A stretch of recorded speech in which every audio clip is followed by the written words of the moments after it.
কোথাও তো মাগো এত খেতে পারো না মা।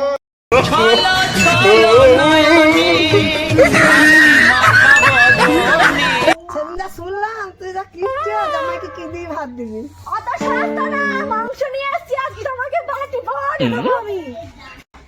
জামাই, ও বাবা আসো আসো, ভাত দিয়ে এসে তাড়াতাড়ি আসো, খেয়ে নাও আসো।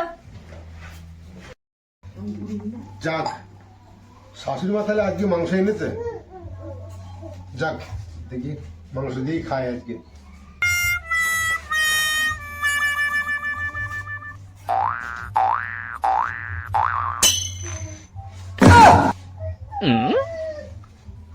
কি সব আলুর মাংস পায়?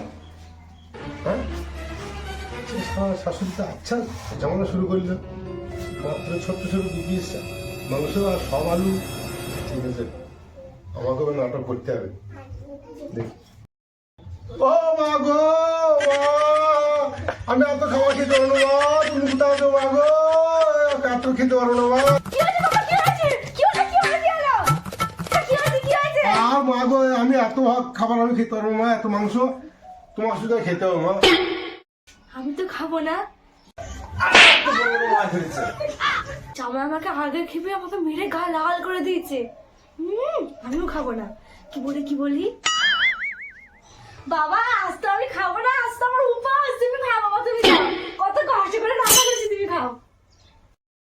আচ্ছা কেন এখন করলাম তো, ভাবলাম আজকে শাশুড়িকে জব্দ করবো, সেটা হলো না। কি করবো, থাক আজকের দিনটা আলু দিয়েই খাই, পর আবার একদিন দেখবো। শাশুড়িকে আমি সাহায্য করবোই। ছলো নয়নে হাসি মাখা বদনে ছলো